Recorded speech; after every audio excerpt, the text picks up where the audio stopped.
Good morning, friends. Happy Thursday. I can't believe it's Thursday already. This week is flying. It's out of my control.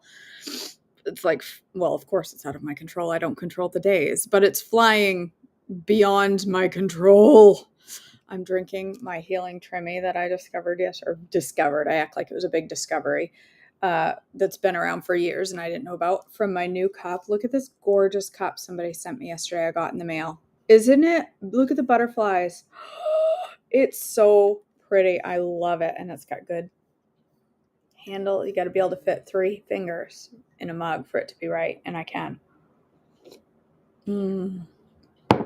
Tastes like heavy whipping cream. I love it. All right. Enough chatter. April 20th. David anointed king of Judah. Finally. I have my contacts and not my bifocals, and I'm already struggling to read. All right. David anointed king, 2 Samuel 2, 1-7, 1010 BC. After this, David asked the Lord, "Should I move back to one of the towns of Judah?" "Yes," the Lord replied. Then David asked, "Which town should I go to?" "To Hebron," the Lord answered.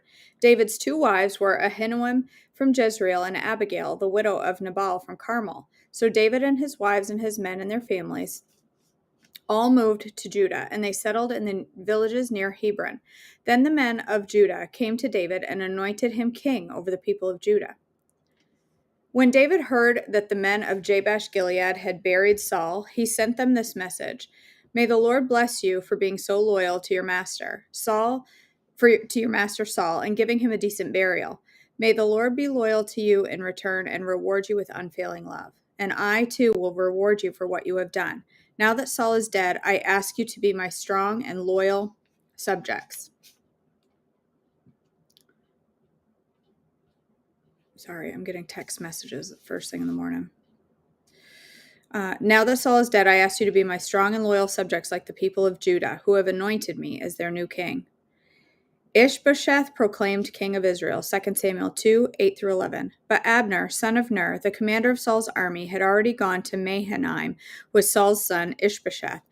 There he proclaimed Ishbosheth king over Gilead, Jezreel, Ephraim, Benjamin, and the land of the Asherites, and all the rest of Israel.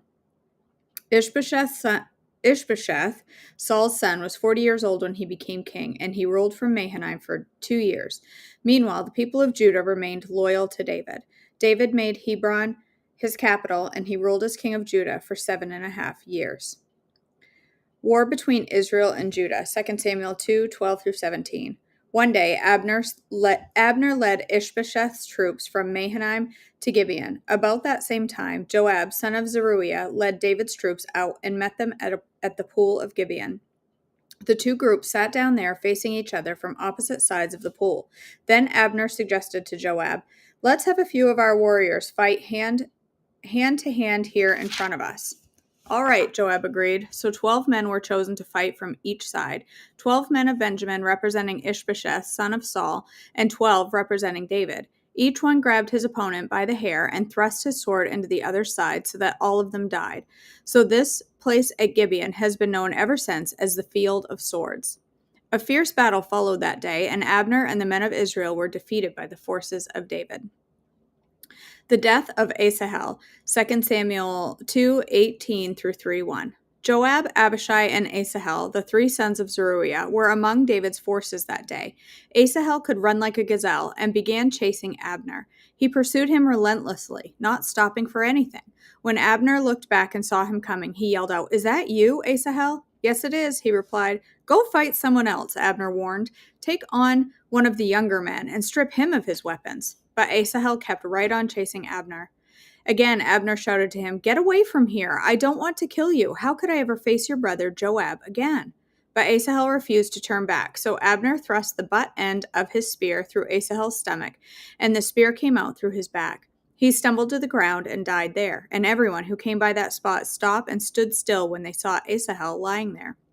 When Joab and Abishai found out what had happened, they set out after Abner. The sun was just going down as they arrived at the hill of Ammah near Giah, along the road to the wilderness of Gibeon. Abner's troops from the tribe of Benjamin regrouped there at the top of the hill to take a stand.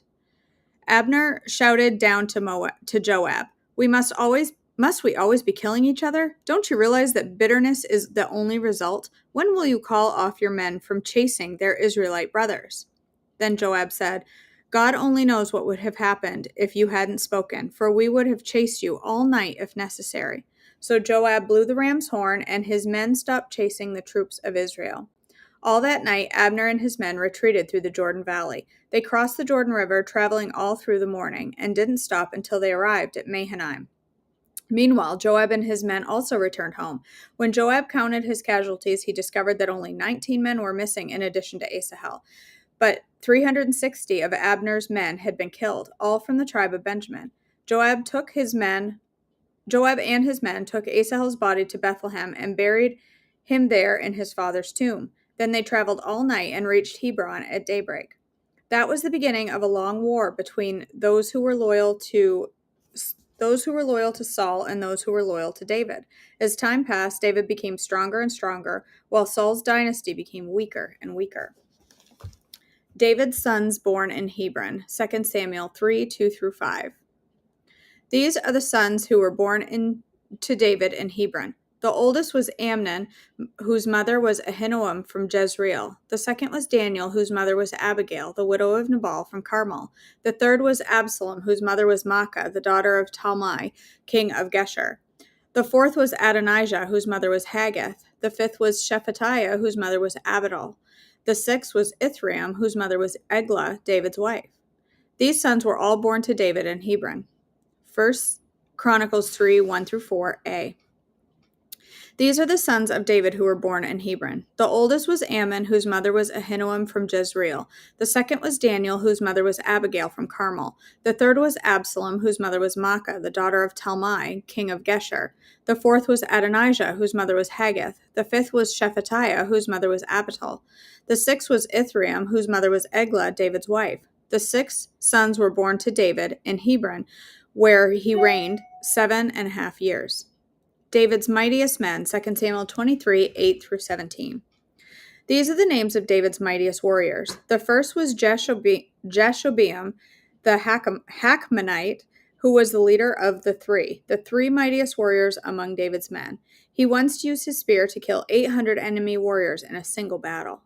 Next in rank among the three were Eleazar, son of Dodai, a descendant of Ahoah.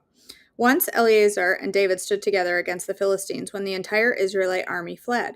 He killed Philistines until his hand was too tired to lift his sword, and the Lord gave him a great victory that day. The rest of the army did not return until it was time to collect the plunder. Next in rank was Shammah, son of Agi, from Harar. One time the Philistines gathered at Lehi and attacked the Israelites in a field full of lentils. The Israelite army fled, but Shammah held his ground in the middle of the field and beat back the Philistines, so the Lord brought about a great victory. Once during the harvest, when David was at the cave of Adullam, the Philistine army was camped in the valley of Rephaim. The 3, who were among the 30, an elite group among David's fighting men, went down to meet him there. David was staying in the stronghold at the time, and a Philistine detachment that had occupied the town of Bethlehem. David remarked longingly to his men, "Oh, how would I love some of that good water from the well by the gate in Bethlehem." So the 3 broke through the Philistine lines, drew some water from the well by the gate in Bethlehem, and brought it back to David. But he refused to drink it. Instead, he poured it out as an offering to the Lord. "The Lord forbid that I should drink this," he exclaimed. "This water is as precious as the blood of these men who risked their lives to bring it to me." So David did not drink it.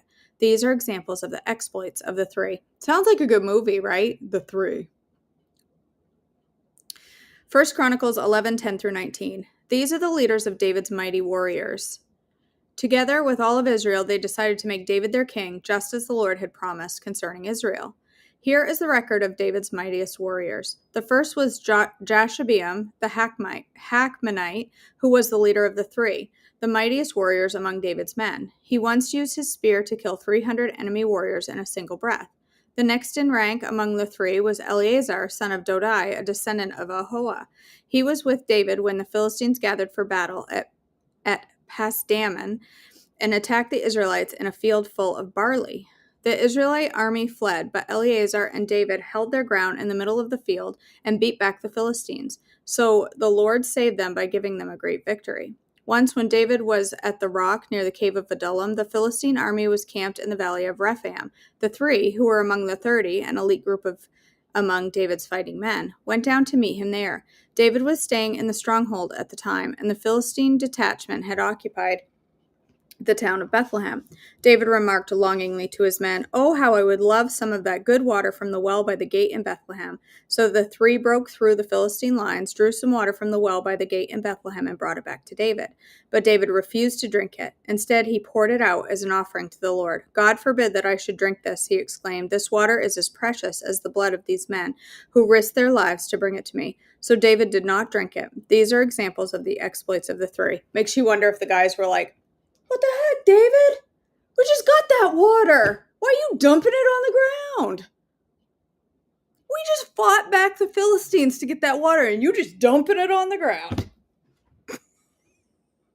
Come on, David." All right, David's 30 mighty men. 2 Samuel 23, 18 through 39.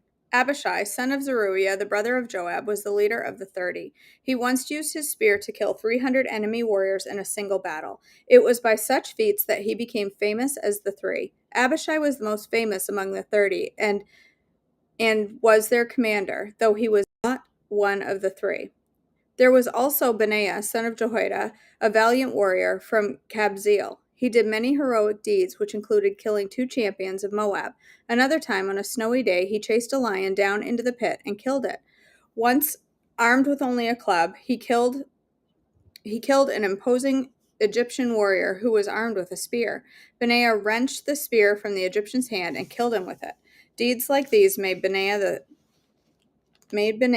as famous as the 3 mightiest warriors. He was more honored than any other members of the 30, though he was not one of the 3, and David made him captain of the bodyguard.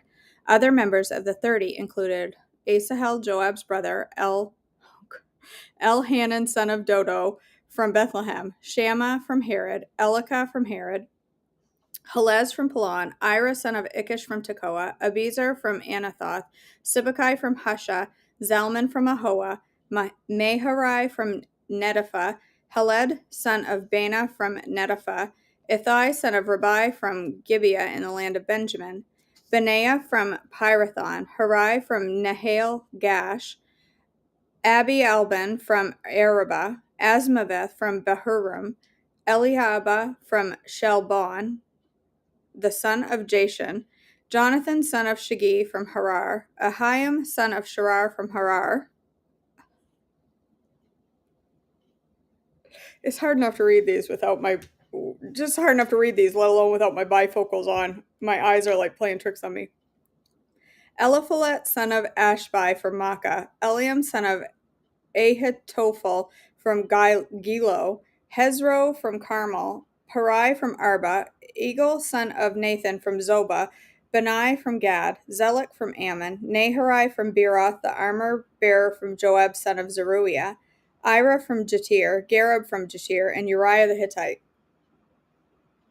There were 37 in all. First Chronicles, oh great. Am I going to get to list these names again? First Chronicles 11:20 through 47. Abishai, the brother of Joab, was the leader of the 30. He once used his spear to kill 300 enemy warriors in a single battle. It was by such feats that he became as famous as the 3. Abishai was the most famous of the 30 and was their commander, though he was not one of the 3. There was also Benaiah, son of Jehoiada, a valiant warrior from Kabzeel. He did many heroic deeds, which included killing 2 champions of Moab. Another time, on a snowy day, he chased a lion down into a pit and killed it. Once, armed with only a club, he killed an Egyptian warrior who was 7.5 feet tall and who was armed with a spear as thick as a weaver's beam. Benaiah wrenched the spear from the Egyptian's hand and killed him with it. Deeds like these made Benaiah as famous as the 3 mightiest warriors. He was honored more than the other members of the 30, though he was not one of the 3, and David made him captain of his bodyguard. David's mighty warriors also included Asahel, Joab's brother, Elhanan, son of Dodo from Bethlehem, Shammah from Herod, Helez from Pelon, Ira, son of Ilkesh from Tekoa, Abiezer from Anathoth, Sibbecai from Husha, Zalman from Ahoah, Maharai from Netopha, Heled, son of Bana from Netopha, Ithai, son of Rabai, from Gibeah in the land of Benjamin, Benaiah from Pirathon, Hurai from near Nahal Gash, Abi Alban from Arabah, Asmaveth from Bahurim, Eliahaba from Shalbon, the sons of Jashan from Gizon, Jonathan from Shagi from Harar, Ahiam son of Sharar from Harar, Eliphal son of Hefer from Makara, Ahijah from Palon, Hezro from Carmel, Parai son of Ezbai, Joel the brother of Nathan, Mibhar son of Hagri, Zelek from Ammon, Naharai from Beeroth, the armor-bearer of Joab son of Zeruiah, Ira from Jatir, Gareb from Jatir, Uriah the Hittite, Zabad the son of Ali, Adina son of Shiza, the Reubenite leader who had 30 men with him, Hanan son of Makkah, Joshaphat from Mithna, Uzziah from Ashtaroth, Shammah from Jael, the sons of Hotham from Arior, Jediel son of Shimri, Joha his brother from Tiz, Eliel from Mahavah, Jerubai from Joshaviah, the sons of Elnaam, Ithma from Moab, Eliel and Obed, Jasiel from Zobah. I would like to take a bow. Thank you very much. My word, that's a tongue workout. But I got through it. Good night.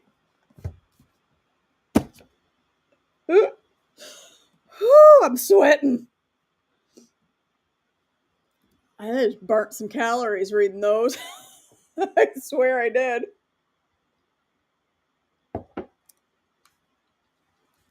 Oh my goodness. All right. April 20th from our devotional, day 108, Unshakable. All right. It's good to remember Psalm 111:4. God has caused his wonders to be remembered. The Lord is gracious and compassionate. Often when I'm tempted to give up, I pull out old journals to remind myself of God's faithfulness. When I do, I see all the good things God has done. I see that he has never left me alone or forsaken me. I remind myself that he who was faithful before will be faithful today and tomorrow. Hebrews 13:8. I also focus on all he has blessed me with, from my family to ministry to my healing and restoration. Every time I look back on how my life has unfolded, I see God's grace, redemption, and protection. Why not try this yourself? Let your past fuel your future. Let your past encourage you that if God brought you this far, he'll take you the rest of the way. Your story is unique, and God has woven it. So look back over your own life to see God's gracious hand. See how far he has brought you, and remember specific moments when he showed his faithfulness. Let those powerful memories carry you through difficult seasons and give you strength to face challenges that come your way. John 16:33. You aren't alone when trouble comes. Remembering God's faithfulness, you can stand on the truth of his presence with you. You are faithful. You are present with me. You bless me lavishly. Thank you for truths like these that give me a solid foundation for life. All right. Vicky, that's my intentional movement for the day. I'm logging that. Oh, all right. I'm going to go back and read the comments.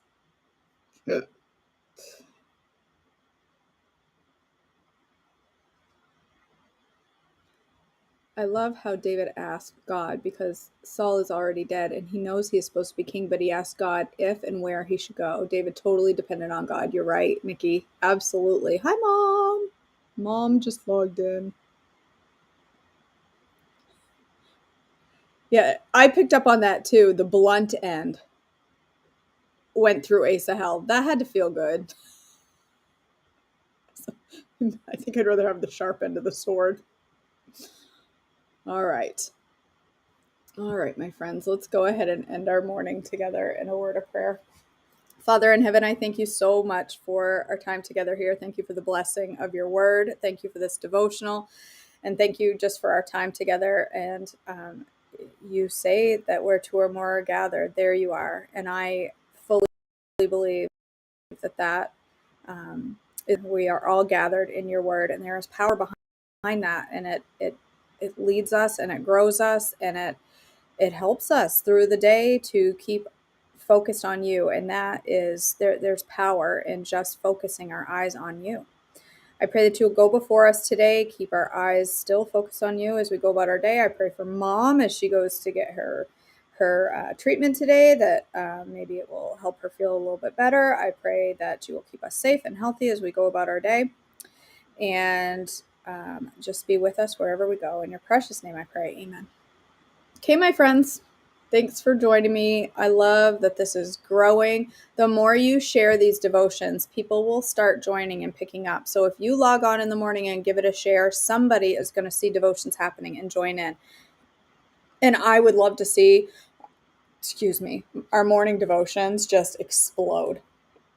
I would just absolutely love to see that. So, all right, I'm going to make breakfast this morning. I'm going to make some cereal. I believe it's Chris Honeycutt's recipe. It's like a porridge, and I'm going to make that this morning. I've never had it. I'm a little scared, but I'm going to make it and enjoy it. I'm going to do it. So I'll see you in just a few minutes for that. I love you so much. Have a blessed day, and I will see you back tomorrow morning. Bye, guys.